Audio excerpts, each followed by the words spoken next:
ब्रह्म सूत्र के तृतीय अध्याय के तृतीय पाद के 29वें अधिकरण का विचार हम लोग कर रहे हैं।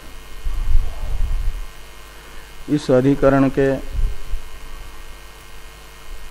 विषय को भाष्य में भाष्यकार भगवान बता रहे हैं।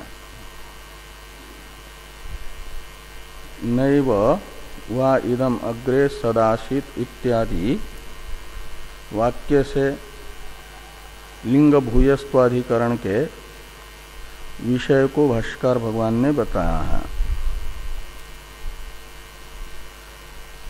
वाद स्नेही शाखा के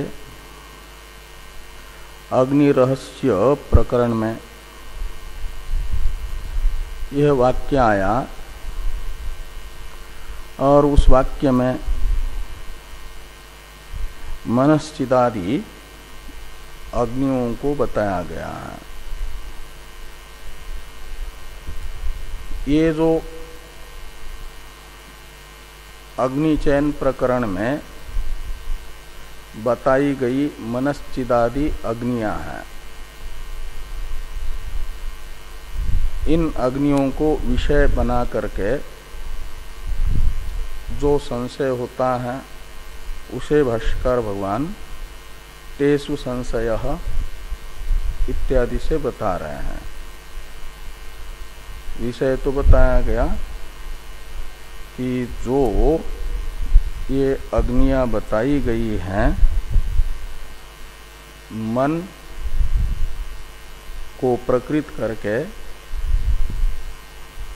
तन 37 सहस्राणि अपश्यन इत्यादि वाक्य से बताई गई मनश्चितादि अग्नियों को इस अधिकरण के विषय के रूप में भाष्यकार भगवान ने बता दिया है। अब संशय का अवतरण भाष्य में है कि तेषु संशय, और इस अवतरण भाष्य की अवतरण टीका है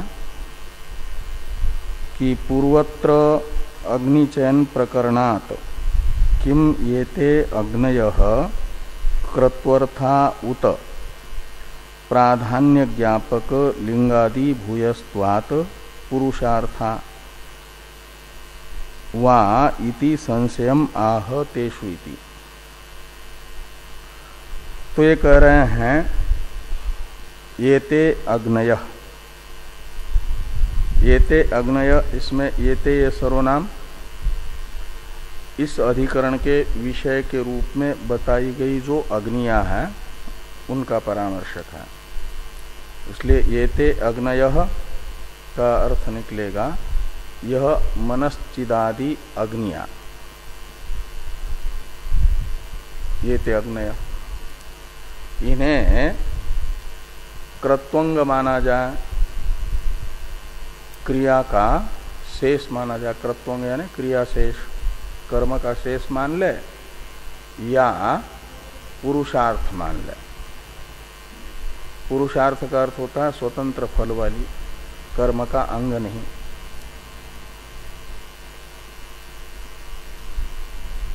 तो कृत्वंगत्व मानने में क्या हेतु है और पुरुषार्थ मानने में क्या हेतु है?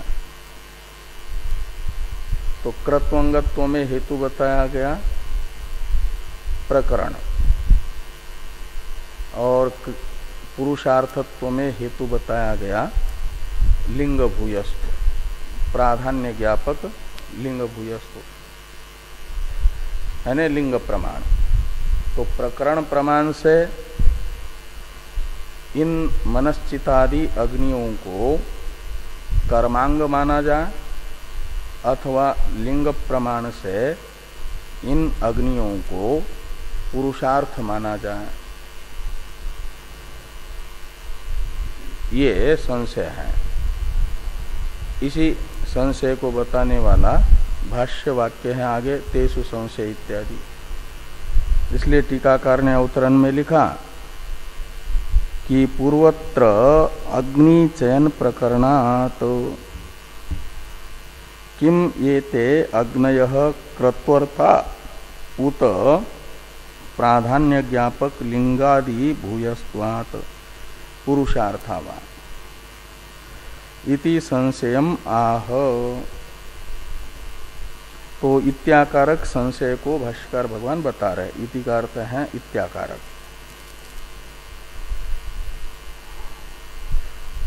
तो भाष्य में है कि तेषु संशय किम येते मनश्चिदादयः क्रियानुप्रवेशिनः तत्शेषभूता उत स्वतंत्रा केवल विद्यात्मका इति। जो अवतरण में संशय बताया वही इन शब्दों से भाष्य में बताया गया है। तो ये ते मनश्चितादयः, ये जो मनश्चिदादि अग्नियां हैं इन्हें तत्शेष भूता माना जाए। तत्शेष में तत् शब्द का अर्थ है कर्म, शेष शब्द का अर्थ है अंग। तो तत्शेष भूत यानी अंग का शेष भूत इन्हें माना जाए या इन्हें माना जाए। और ये स्वतंत्र केवल विद्यात्मका का अर्थ है स्वतंत्र उपास्य। क्रियांगत्वेन रूपेण इनका प्रवेश कर्म अंग के रूप में न करके स्वतंत्र ही उपास्य माना जाए।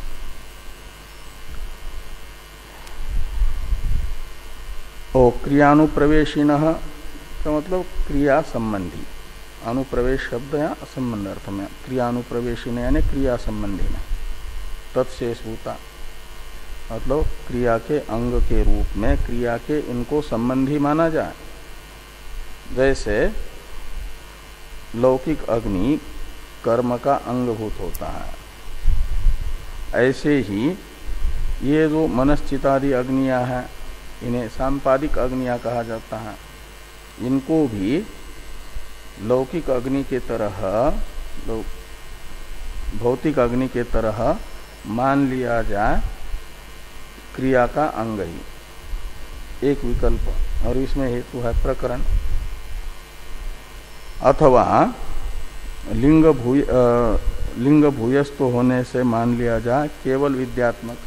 ये केवल शब्द व्यावर्तक है क्रियांगत्व के बिना, ऐसा क्रियांगत्व का व्यावर्तक है। क्रिया का अंग न मान करके विद्यात्मक माना जाए यानी उपास्य माना जाए,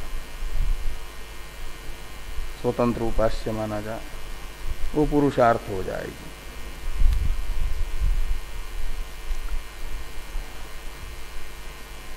थोड़ा इस संशय बोधक वाक्य का अर्थ कर रहे हैं टीकाकार कि यानी केवल विद्यात्मका शब्द का अर्थ कर रहे हैं कि केवल विद्यात्मका यानी क्रियांगत्वम विना भावनामया इत्यर्थ। इन्हें उस प्रकरण में प्रतिपादित कर्म का अंग माने बिना भावनात्मक माना जाए। भावनात्मक होती है उपास्य।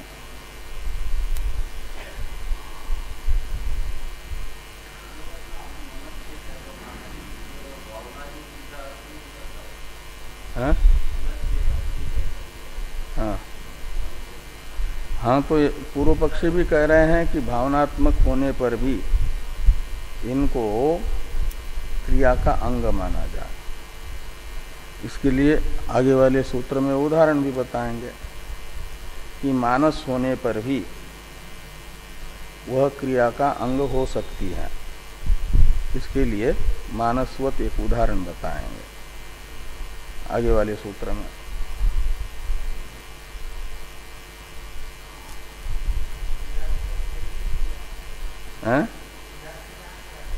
क्रिया यानी कर्म, कोई कर्म नहीं, उस प्रकरण में बताया हुआ कर्म। ये मनश्चितादि अग्नियों का वर्णन जिस प्रकरण में आया है उस प्रकरण में बताया गया जो कर्म है उस कर्म का अंग माना जाए। जैसे प्रयाग आदि कर्मांग है तो किसी भी कर्म के अंग थोड़ी है। वो प्रयाज आदि जिस कर्म के प्रकरण में पढ़े गए हैं, दर्श पूर्णमास प्रकरण में पढ़े गए हैं, इसलिए दर्श पूर्णमास के अंग है। ऐसे अग्नि चयन प्रकरण में जो बताया गया कर्म है, उस कर्म का अंग इनको माना जाए प्रकरण प्रमाण से।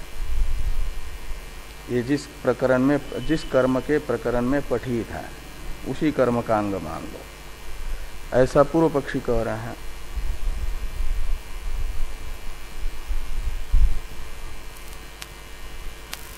अब भाष्य में जो आगे वाला वाक्य है, तत्र प्रकरणात् क्रियानुप्रवेशे प्राप्ते इत्यादि, इसकी अवतरण टीका है। एक प्रयोग असंभवात वायु प्राणयोर ध्यान प्रयोग भेदो अस्तु, इह तु मनश्चिदादि अग्नीनाम प्रकरणात् कर्मांगत्वेन एक प्रयोगत्वम् इति प्रापय्य सिद्धांतम उपक्रमते तत्र इत्यादि न। तो ये कहते हैं पूर्व अधिकरण जो हुआ उसमें तो बताया गया अध्यात्म अवस्थापन्न प्राण और अधिदैव अवस्थापन्न वायु का एक प्रयोग असंभव है, इसलिए प्रयोग भेद माना गया। वहां तो एक प्रयोगत्व असंभव होने से प्रयोग भेद स्वीकार करना पड़ा, लेकिन यहां पर तो ये जो मनश्चिदादि अग्नियां हैं, इन सब को कर्म का अंग मान करके इनका एक प्रयोग हो सकता है।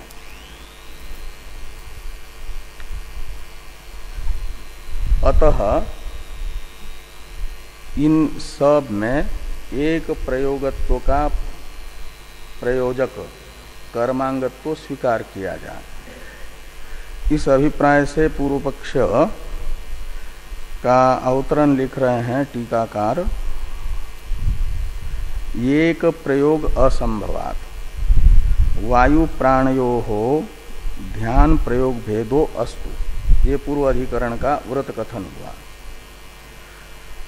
इह तु यानी अस्मिन् अधिकरणेतु मनश्चिदादि अग्निनाम प्रकरणात् कर्मांगत्वेन एक प्रयोगत्वम् अस्तु। तो कर्मांग मान करके इन मनश्चिदादि अग्नियों को कर्मांग स्वीकार करके इनका एक प्रयोग में अन्वय हो जाए। इति प्रापय्य, ऐसा पूर्व पक्ष प्राप्त कराकर प्रतिज्ञा मात्र से पूर्व पक्ष को प्राप्त कराकर सिद्धांतम उपक्रमते, सिद्धांत का उपक्रम करते हैं भाष्यकार भगवान तत्र इत्यादि वाक्य से। तत्र इत्यादि वाक्य से केवल प्रतिज्ञा मात्र से पूर्व पक्ष को बता करके सूत्र से सिद्धांत को बताएंगे। जो इस अधिकरण के 9 सूत्र हैं, उनमें से प्रथम सूत्र में सिद्धांत की प्रतिज्ञा है। फिर सिद्धांत की इस प्रतिज्ञा को प्रतिज्ञा पर आक्षेप पूर्व पक्षी के मुख से सूत्रों से करा करके उन पूर्व पक्षियों का निराकरण किया जाएगा। इस प्रकार आक्षेपकर्ता के रूप में बाद में पूर्व पक्षियों को बताया जाएगा। शुरू में केवल प्रतिज्ञा मात्र से पूर्व पक्ष की प्राप्ति दिखा करके सिद्धांत बताया जा रहा है। तो भाष्य में है तत्र प्रकरणात् क्रियानुप्रवेशे प्राप्ते। तो तत्र यानी तस्मिन् संशय सति, इस प्रकार का संशय प्राप्त होने पर, ये तत्र शब्द का अर्थ निकलेगा। प्रकरण प्रमाण से इन मनश्चिदादि अग्नियों का क्रिया के साथ संबंध स्वीकार करके इन्हें क्रियांग माना जाए, कृत्वर्थ माना जाए, इस प्रकार का पूर्व पक्ष प्राप्त होने पर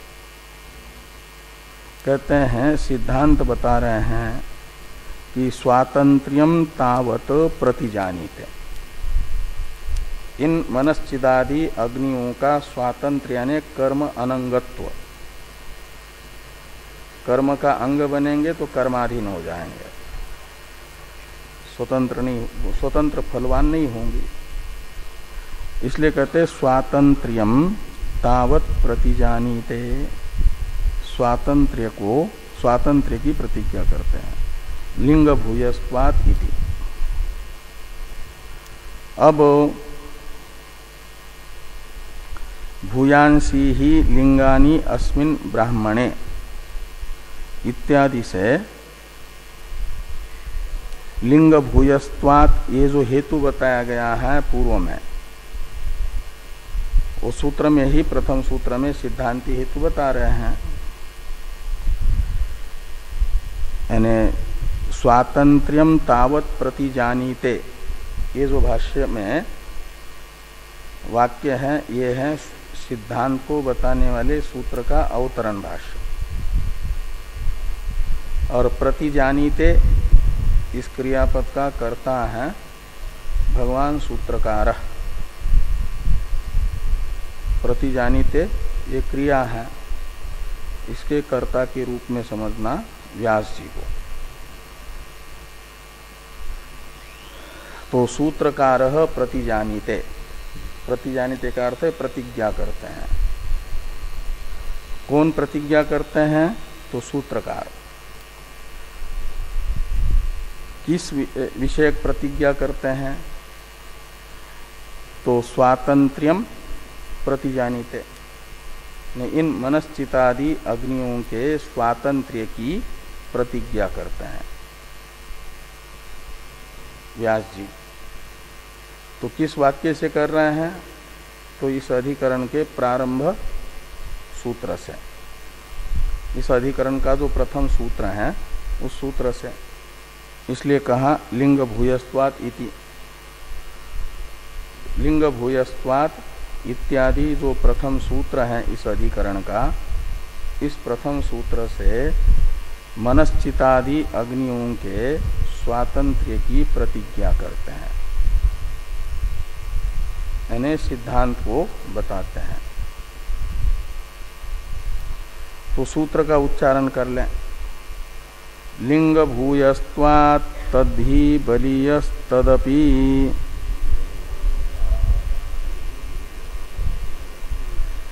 लिंग भूयस्त्वात् तद्धि बलीयस्तदपि,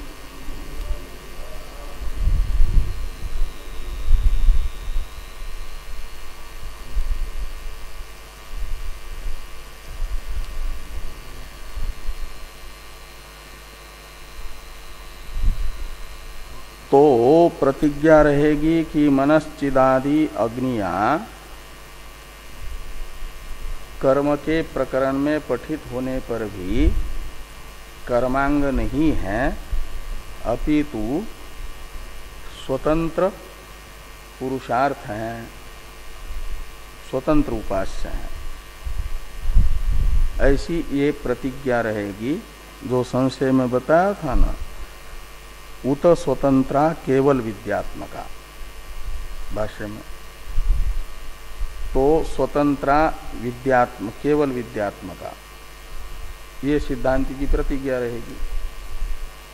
मनश्चिदादयः स्वतंत्रा केवल विद्यात्मका, ये जो प्रतिज्ञा है, इस प्रतिज्ञा का साधक हेतु बताया गया। पूर्व पक्षी पूछेंगे कि कस्मात् एते अग्नयः स्वतंत्रा केवल विद्यात्मका न क्रिया अंगानि, इन अग्नियों को, मनस्चितादि अग्नियों को क्रिया का अंग क्यों न माना जाए? क्यों स्वतंत्र केवल विद्यात्मक मान रहे हो? ये संशय हुआ, यानी हेतु पूछा पूर्व पक्षी ने। तो हेतु बता रहे हैं प्रथम पद से। सूत्र में जो प्रथम पद है लिंग भूयस्त्वात्, ये हेतु है। लिंग भूयस्त्व में भूयस शब्द का अर्थ है बाहुल्य,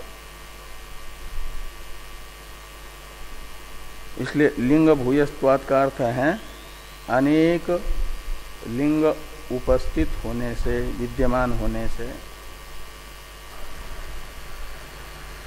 इन अग्नियों को, मनश्चितादि अग्नियों को स्वतंत्र उपास्य बताने वाले अनेक लिंग विद्यमान होने से, लिंग भूयस्त्वात्, लिंग बाहुल्यात्, लिंग भूयस्त्वात् का अर्थ निकलेगा लिंग की बहुलता होने से, लिंग का आधिक्य होने से। और कहते आप लिंग प्रमाण से इन्हें स्वतंत्र उपास्य बताना चाहते हो, लेकिन प्रकरण प्रमाण से इनमें क्रियांगत्व है, ऐसा यदि पूर्व पक्षी कहेंगे तो सिद्धांती कहते हैं तद ही इसमें तत्शब्द लिंग का परामर्शक है, लिंग प्रमाण का। तत् यानी लिंगम, ही यानी यस्मात्, प्रकरणात् बलीय, ऊपर से जोड़ देना। ही यानी यस्मात् कारणात्, प्रकरणात् यानी प्रकरण प्रमाणात् लिंग प्रमाणम बलीय। तो प्रकरण प्रमाण की अपेक्षा लिंग प्रमाण बलवान होने से, प्रकरण प्रमाण से जो इन मनश्चितादि अग्नियों में अंगत्व प्रतीत हो रहा है, जिस प्रकरण प्रमाण से वह प्रकरण प्रमाण दुर्बल है, वह बाधित होगा प्रबल लिंग प्रमाण से, और प्रबल लिंग प्रमाण से इनका स्वतंत्र केवल विद्यात्मकत्व सिद्ध होगा।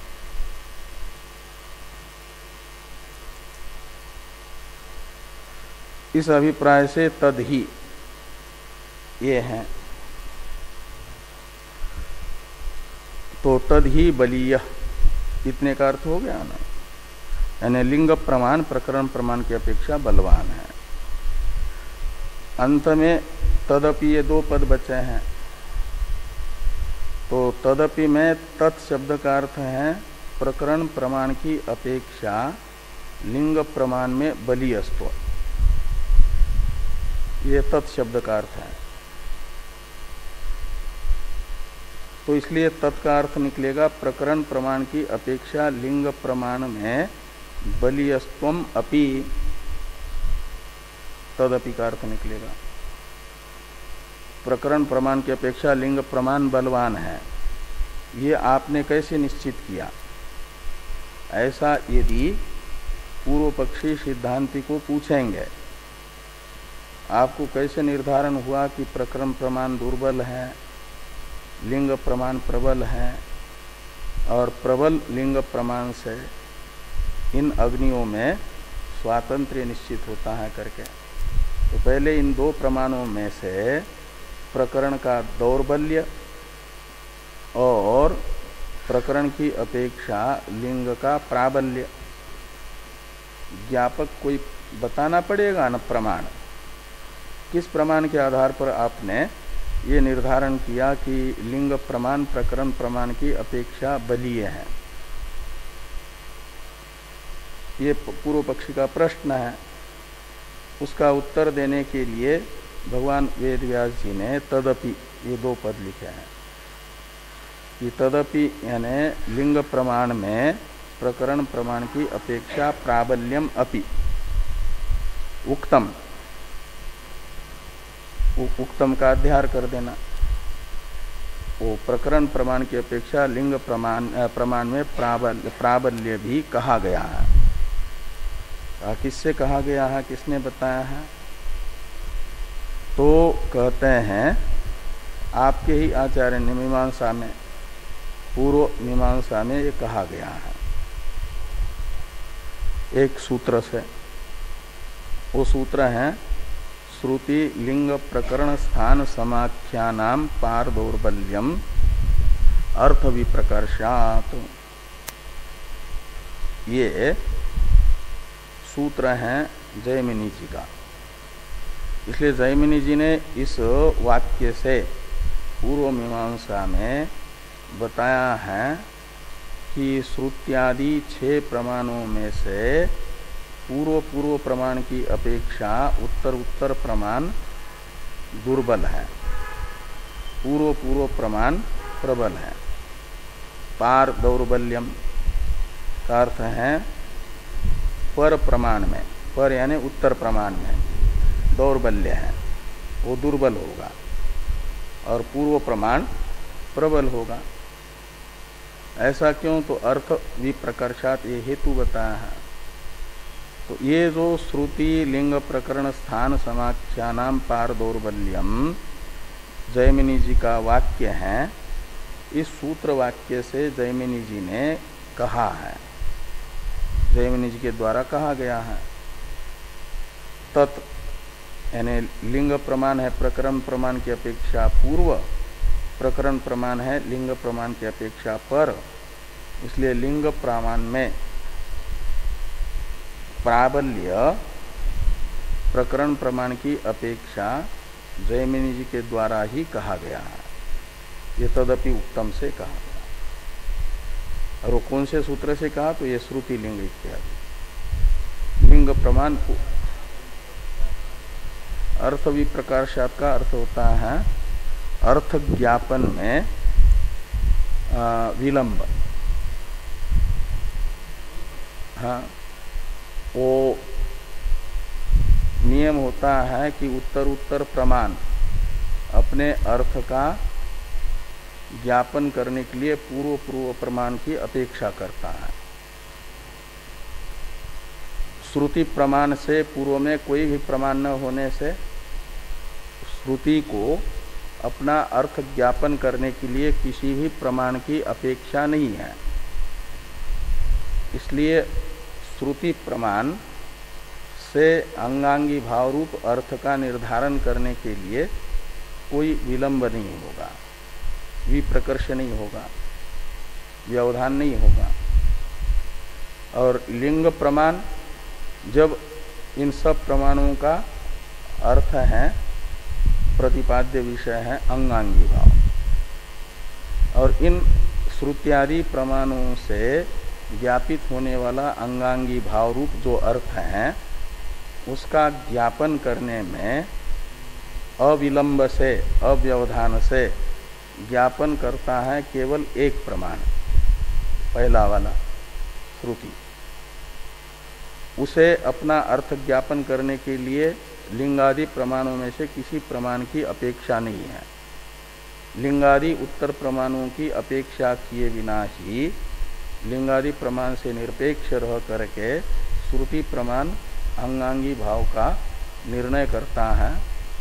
इसलिए उससे होने वाला निर्णय अव्यवहित निर्णय माना जाता है, अविप्रकृष्ट निर्णय माना जाता है। और विप्रकृष्ट यानी व्यवहित निर्णय माना जाता है। लिंग प्रमाण जितने जितने उत्तर प्रमाण का आश्रय लेंगे उतना उतना व्यवधान होगा।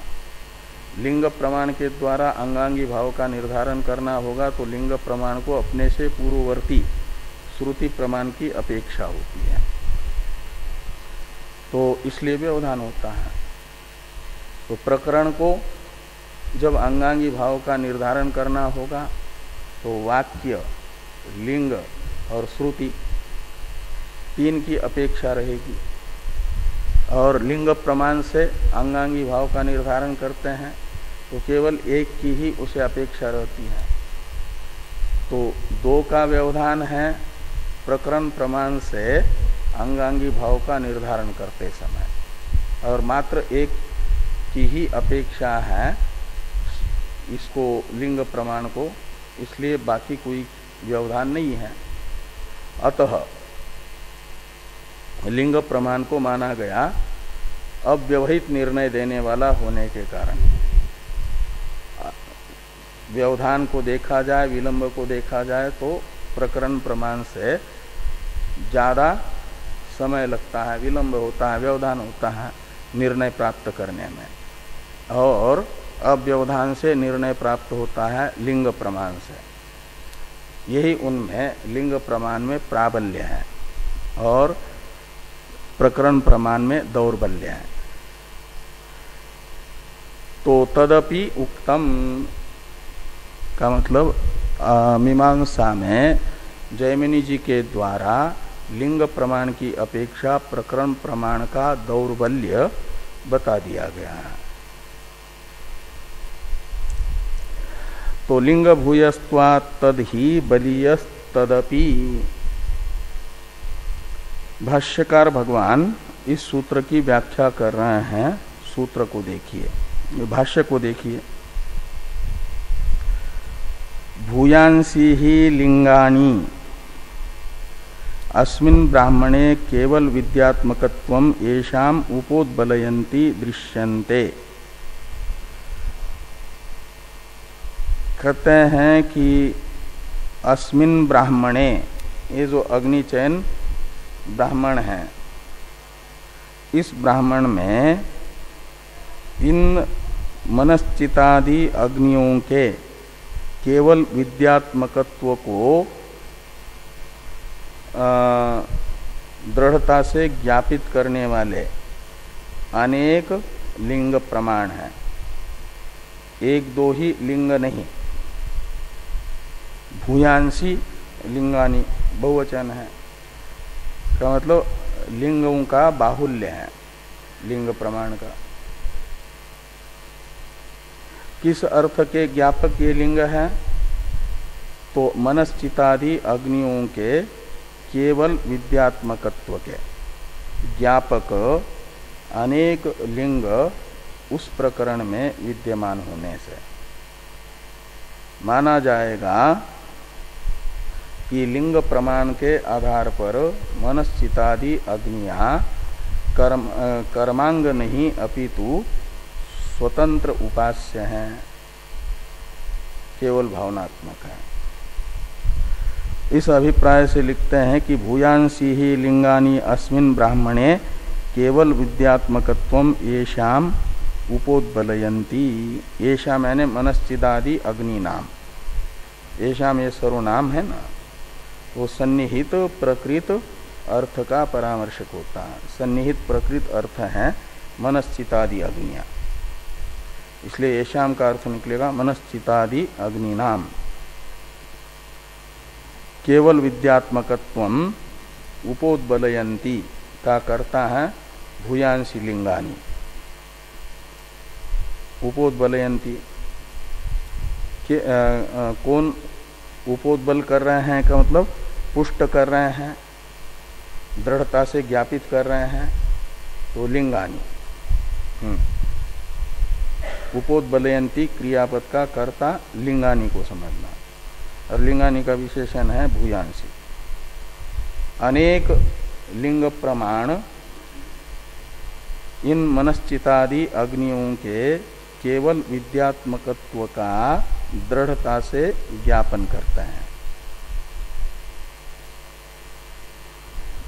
ये सूत्रस्थ लिंग भूयस्त्वात्, ये जो प्रथम पद है ना, उसकी व्याख्या की है।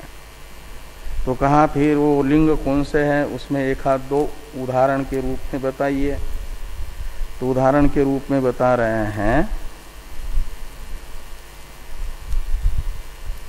उपोद्बलयन्ति, इसे क्रियापद न समझ करके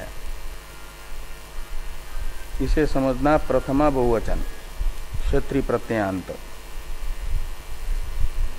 तो जैसे जगत जगति जगंती बनता है ना, ऐसे उपोद्बल उपोद्बली शब्द हैं, उससे क्षत्रि प्रत्यय होकर के उपोदबलयत एक शब्द बनता है, और लिंगानी का विशेषण होने से उपोदबलयंती। ये क्रियापद भी प्रथमा के क्या नाम प्रथम पुरुष का बहुवचन बन सकता है, क्या नाम आपके प्रथम पुरुष का बहुवचन, लेकिन यहाँ क्षत्रि प्रत्यांत है क्योंकि आगे दृश्यन्ते क्रियापद है और ये कर्मणि प्रयोग है, इसलिए वो प्रथमांत है। ये सब भूयांसी लिंगानी, उपोदबलयंती भूयांसी लिंगानी दृश्यन्ते। दृश्यन्ते क्रियापद है, उसका कर्म है लिंगानी। लिंगानी के दो विशेषण हैं, एक भूयांसी और दूसरा येषाम केवल विद्यात्मकत्वम उपोदबलयंती लिंगानी। हाँ, ऐसे देखे जाते हैं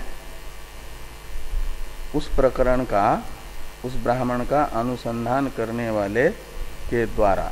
दृश्यन्ते का कर्ता होगा उस प्रकरण का अनुसंधान कर्ता, प्रकरण अनुसंधात्री भी, ऐसे तृतीयांत कर्ता हो जाएगा। कर्मणि प्रयोग है ना, तो वो उस ब्राह्मण का, ये इन मनश्चितादि अग्नियों का जिस ब्राह्मण में वर्णन है, उस ब्राह्मण का अर्थानुसंधान करने वालों के द्वारा देखा जा रहा है कि इन मनश्चितादि अग्नियों में केवल विद्यात्मकत्व को दृढ़ता से ज्ञापित करने वाले ये अनेक लिंग देखे जा रहे हैं।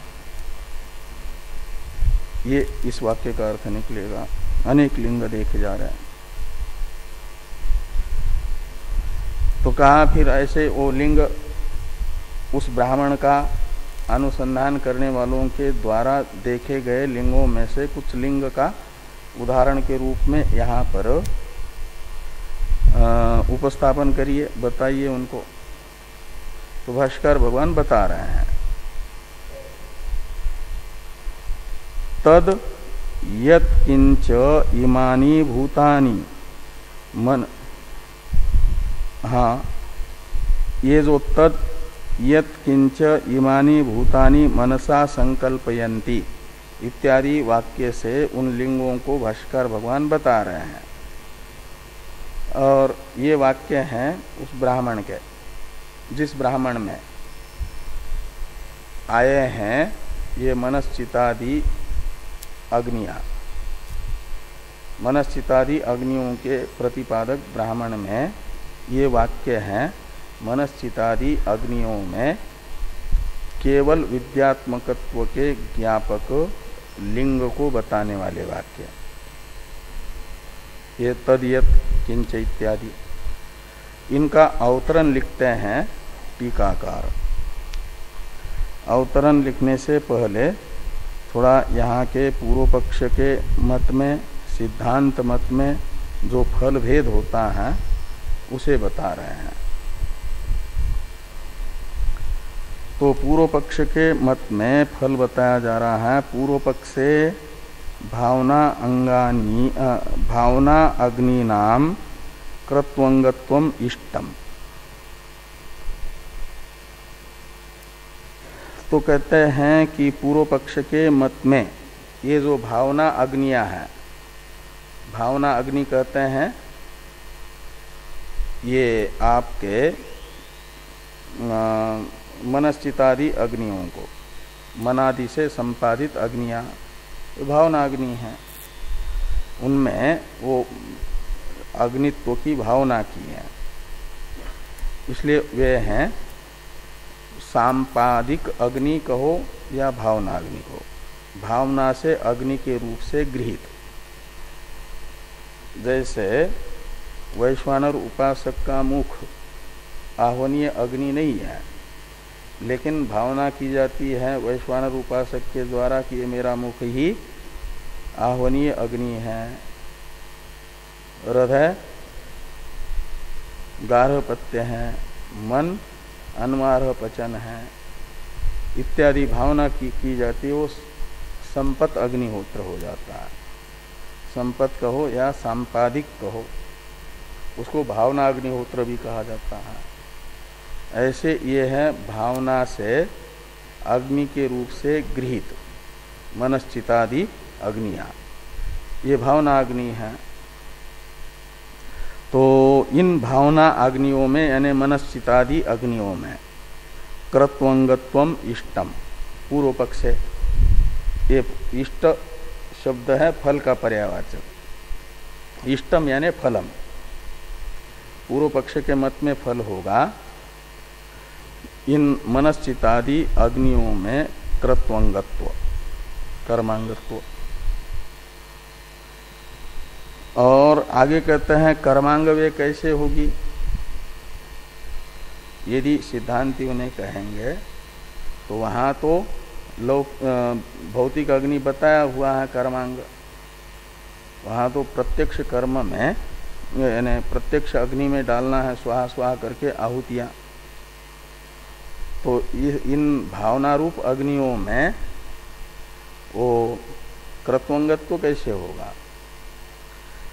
तो ऐसा यदि कहते हैं तो कहते तेषाम क्रियांगत्वम विकल्प समुच्चयो वास्तु। तो तेषाम यानी मनश्चिदादि अग्नि नाम क्रियांगत्व के विषय में चाहे विकल्प हो, यानी विकल्प से क्रियांगत्व माना जाए, जैसे दर्भ और कुशा, इन दोनों में विकल्प होता है।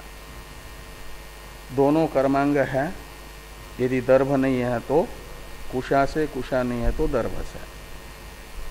ऐसे ये मनश्चितादि अग्नियों में विकल्प मान लो, नहीं तो समुच्चय भी मान सकते हैं। जैसा वो भौतिक अग्नि कर्मांग है, ऐसे ये भावना अग्नियां भी कर्मांग है, उनका भी समुच्चय करना अन्य अंगों के तरह। यानी कर्म के साथ अंगत्वेन रूपेण कैसे संबद्ध होगी, तो कहते विकल्प या समुच्चय माध्यम से इनका कर्म के साथ अंगत्वेन रूपेण अन्वय होगा। ये पूर्व पक्षियों ने कहा। सिद्धांत मत में फल है कि सिद्धांते पुरुषार्थत्वम इति फलम। तो सिद्धांत में ये पुरुषार्थ है यानी स्वातंत्र्य, इनका ये फल होगा। ये कर्म की अंग नहीं होगी, अपितु स्वतंत्र रहेगी, स्वतंत्र उपास्य होगी। ये इतना तो पूर्व पक्ष तथा सिद्धांत मत में फल बोधक अंश है। अधिकरण के 6 अंशों में से फल रूप अंश भी होता है ना। तो अभी तक भाष्य में भाष्कर भगवान ने विषय और संशय बताया और पूर्व पक्ष भी नाम मात्र से बता दिया। 3 अंश भाष्कर भगवान ने बताए, सिद्धांत सूत्रकार ने बताया, लिंग भूयस्त्वा तद्धि इत्यादि से, और टीकाकार ने फलात्मक अंश तथा संगति रूप अंश बताया। प्रत्युदाहरण संगति से ये है। तो इस प्रकार ये अंश हो रहे हैं अधिकरण के। अब वो जो लिंग प्रमाण है उसको बताने वाला जो वाक्य है मूल ब्राह्मण में, वेद में, उसे भाष्कर भगवान ने तत् यत् किंच इत्यादि से बताया है। उसका अवतरण लिखते हैं टीकाकार।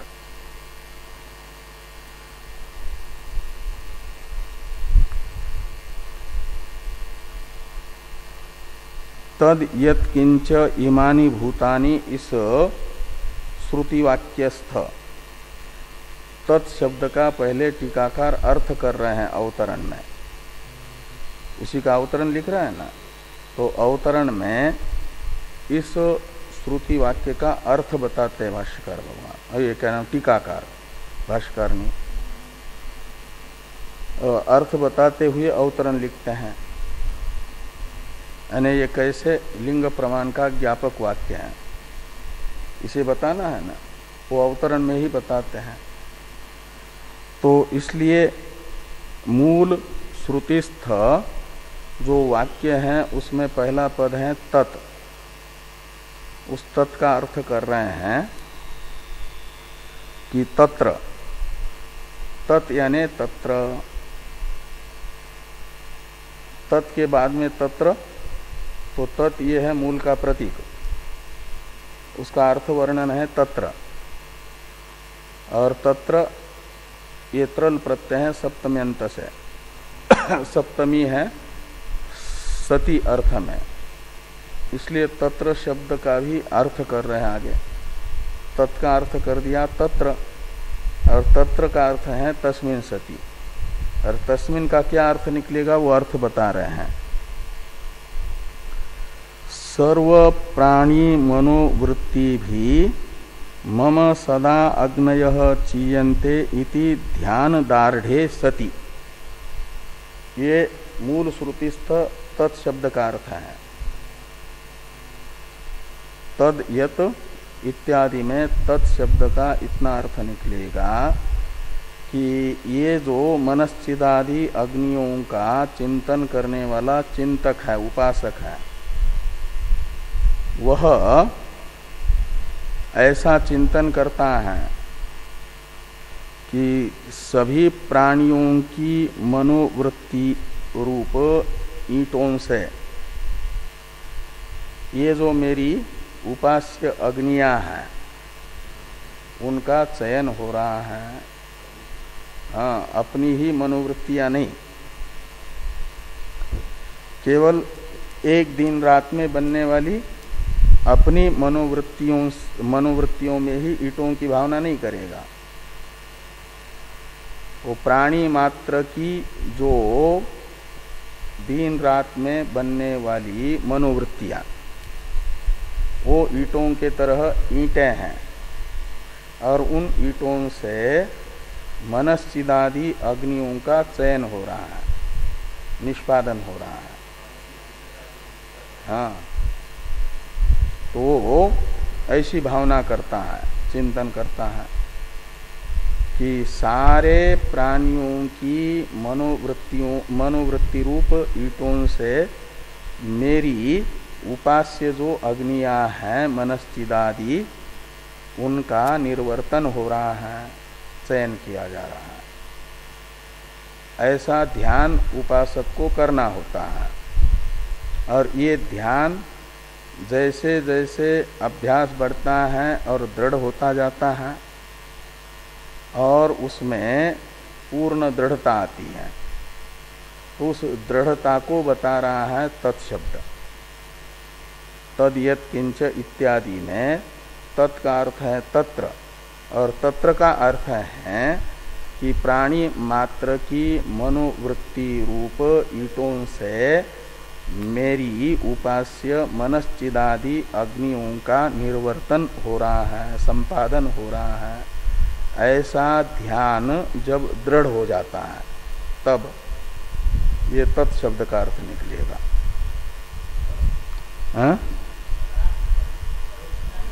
हाँ, तो ये तो खाली अभी पहले तत्शब्द का अर्थ कर दिया है, आगे सदा का आगे आ रहा है।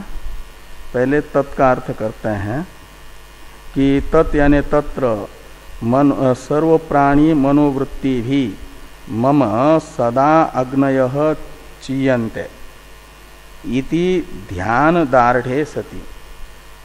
तो सदा का अर्थ है दिन रात, हमेशा सारे प्राणियों की मनोवृत्तियों के द्वारा मेरी अग्नियों का संपादन किया जा रहा है। इस प्रकार का उपासक का ध्यान जब दृढ़ होता है, दार्ढे सति, दृढ़ होने पर ये तत्र का अर्थ निकलेगा। तो फिर यत्किंच इमानि भूतानि मनसा संकल्पयन्ति इत्यादि का अर्थ कर रहे हैं कि सर्वभूतानि यत्किंच मनसा संकल्पयन्ति। मूल श्रुति में भूतानि ये प्रथमा बहुवचन है, और ईमानी ये भूतानी का विशेषण है। तो यह संसार के सारे प्राणी ईमानी भूतानी से लेना है। जो भी मन से संकल्प करते हैं, यत्किंच का अन्वय संकल्पयंती के कर्म के रूप में उसके साथ करना। मनसा यत्किंच संकल्पयंती, इमानी भूतानि मनसा यत्किंच संकल्पयंती। जो भी संकल्प कर रहे हैं तो वृत्ति बनेगी कि नहीं संकल्पात्मिका, और उस वृत्ति से एक प्रकार से मनश्चिदादि अग्नियों का वे संपादन कर रहे हैं, चयन कर रहे हैं, निर्माण कर रहे हैं, निर्वर्तन कर रहे हैं। तो कहते हैं कि इमानी भूतानि मनसा यत्किंच संकल्पयन्ति, तो उनका वह संकल्प यानी संकल्प में बनने वाली वृत्ति वो क्या है? तो तेषाम एव अग्निनाम सा कृति। कृति शब्द का अर्थ है करना, कर्म, क्रिया। वो प्राणियों के द्वारा जो भी संकल्प किया जा रहा है तो वो मनस्सिदादि अग्नियों का निर्माण ही किया जा रहा है। कृति का अर्थ है निर्माण, करना, उत्पादन। वह तेषाम एव सा कृति, तेषाम शब्द से लेना मनस्चिदादि अग्नियों को। मूल श्रुति वाक्य में जो तेषाम है, हाँ, तेषाम एव सा कृति में तेषाम का अर्थ है मनस्चिदादि अग्नि नाम। सा कृति यानी उनका वह संकल्प करना। कृति है का अर्थ है उत्पादन करना है, चयन करना है। जैसे लौकिक अग्नि को ईटादियों के द्वारा चयन किया जाता है, आवनीय कुंड बनाया जाता है, यज्ञ कुंड। ऐसे एक प्रकार से वे जो कुछ भी संकल्प कर रहे हैं इस ईश्वर के सारे प्राणी, वे मेरी उपास्य अग्नियों का चयन कर रहे हैं, निर्माण कर रहे हैं। हाँ, इतना बड़ा यज्ञ कर रहा हूं, छोटा मोटा यज्ञ मेरा नहीं है। तो तेषाम एव अग्निनाम सा कृति यानी करणम इति एकम लिंगम। तो ये एक लिंग है, ज्ञापक है इस अर्थ का कि ये मनस्चिदादि अग्नियां कर्मांग नहीं है। मनस्चिदादि अग्नियों का प्राणियों के द्वारा, सारे प्राणियों के द्वारा निर्माण नहीं होता है कर्मांग का। और यहाँ तो उपासना में तो ऐसी भावना की जा सकती, उपासना। तो एक लिंग ये हुआ, और एक लिंग बताया जा रहा है आगे। तो क्रियांग, पहले इसका वो लिंग तो आगे दूसरा बताएंगे। ये क्रियांगस्य यत्किंचित करणेन सिद्धि अदर्शनात्, ये हेतु बता रहे हैं। ये लिंग क्यों हो रहा है? कहते इसलिए कि जो वैदिक कर्म होता है उस वैदिक कर्म का निष्पादन, निर्वर्तन, अनुष्ठान विश्व के जो कोई भी प्राणी नहीं करते, वो तो यजमान, यजमान पत्नी और ऋत्विक, इन्हीं को करना होता है। जो जो कर्मांग है उनका निर्माण। कर्मांगभूत जो अग्नि है उसका चयन तो करना होता है अरण्य मंथनादि से। किसको? यजमान को या ऋत्विकों को। हाँ, वो दूसरा लिंग है, वो दूसरा लिंग है, क्योंकि कर्मांग का तो निश्चित काल होता है और यहाँ सर्वदा कहा है, वो दूसरा लिंग बनेगा। लिंग भूयस तो है ना। पहला लिंग है कि अग्नि जो कर्मांगभूत अग्नि है उसका चयन निर्माण जो कोई नहीं करता है, हाँ, वो निश्चित होते हैं कर्मांग के निर्वर्तक वही करते हैं।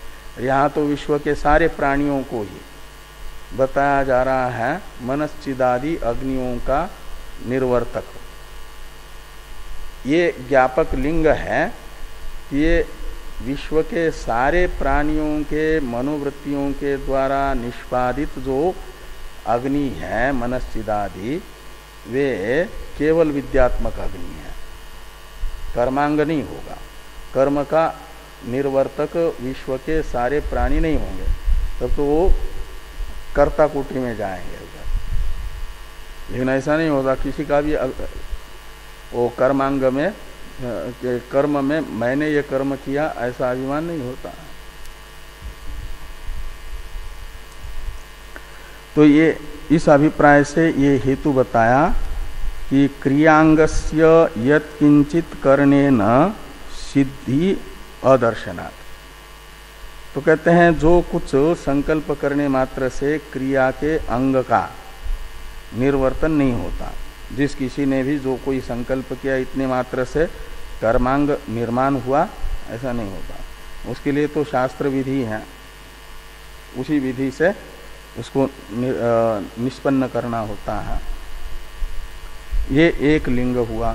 इस अभिप्राय से ये ब्राह्मण का वाक्य बता रहे भाष्यकार भगवान मूल में कि तद यत् किंच इमानि भूतानि मनसा संकल्पयन्ति तेषामेव साकृति इति, यानी इति एकम लिंगम, ऐसा अन्वय करना।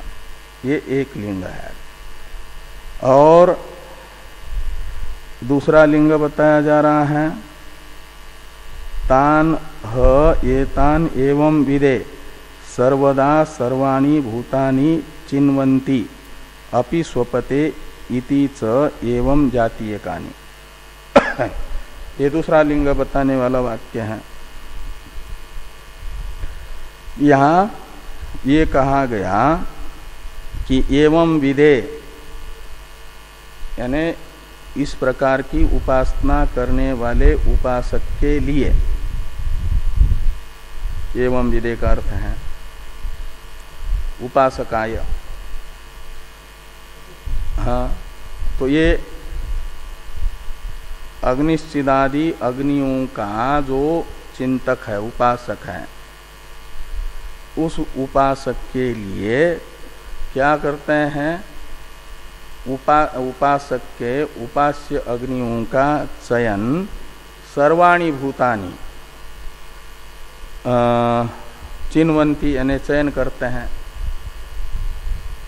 हो एक दो वर्ण किए हुए ऋत्विक मात्र इसके अग्नि के चयन करता नहीं होता है, अपितु विश्व के सारे प्राणी इसके अग्नियों का चयन करते रहते हैं। और वो जो द्रव्य यज्ञ है उसका तो चयन कुछ ऋत्विक करते हैं और कुछ निश्चित समय में करते हैं, और ये तो सर्वदा हमेशा ये उपासक चाहे जग रहा हो या सो रहा हो तब भी इसके अग्नि का चयन होता रहता है।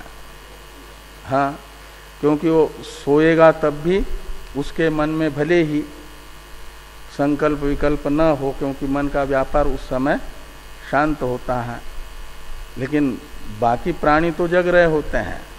तो जो जग रहे होते हैं उनके मन में जो संकल्प विकल्प हो रहे हैं वे इसी के अग्नियों का चयन हो रहा है, क्योंकि सारे प्राणी ही इसके ऋत्विक हैं और इसी के अग्नि का चयन करते रहते हैं। इस अभिप्राय से कहा कि तान ह एतान, तान एतान ये दोनों शब्द परामर्शक हैं सर्वनाम प्रकृत मनश्चिदादि अग्नियों के। तो तान एतान मनश्चिदादि अग्नीन ऐसा लगाना। ये जो उपासक के मनश्चिदादि अग्नियां हैं इन अग्नियों का एवं जैसे द्रव्य यज्ञ के यजमान के द्वारा वृत्त जो ऋत्विक हैं वह कार्य करते रहते हैं यजमान के लिए, ऐसे विश्व के सारे प्राणी इस उपासक रूपी यजमान के लिए अग्नि का चयन करते रहते हैं। इन मनश्चिदादि रूप अग्नियों का चयन ईश्वर के सारे प्राणियों के द्वारा होता ही रहता है।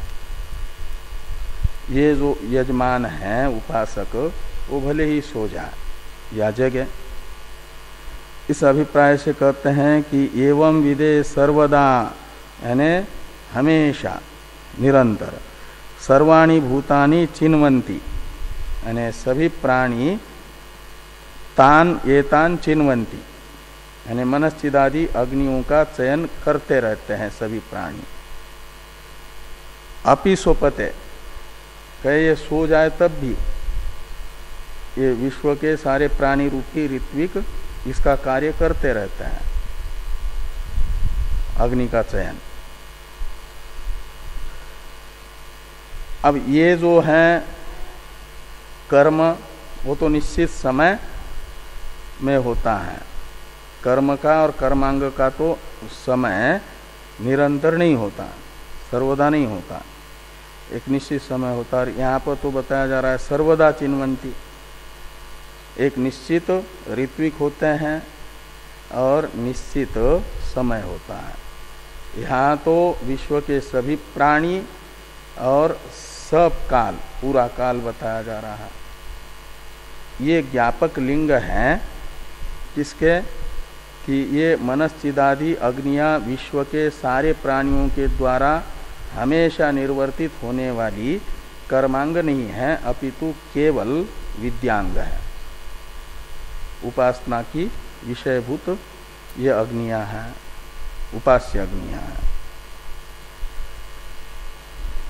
इस अभिप्राय से कहा कि तान ये तान एवं विदे सर्वदा सर्वाणि भूतानि चिन्वन्ति अपि स्वपते इति च एवं जातीयकानि, ऐसे अनेक जातीय शब्द प्रकार का बोधक है। इत्येवं जातीयकानि यानी इत्येवं प्रकारा, ऐसे अनेक लिंग हैं उस ब्राह्मण में। इस अर्थ के ज्ञापक कि ये मनश्चिदादि अग्नियां केवल विद्यात्मक है, क्रियांग नहीं है, इस अर्थ की ये लिंग भूयस्त्वात् इस पद की व्याख्या हुई। तद ही बलीय, इसकी व्याख्या भाष्यकार भगवान आगे कर रहे हैं। अभी भाष्य में 1-1.5 पंक्ति है, टीका में 2-2.5 पंक्ति, कल कर लेते हैं।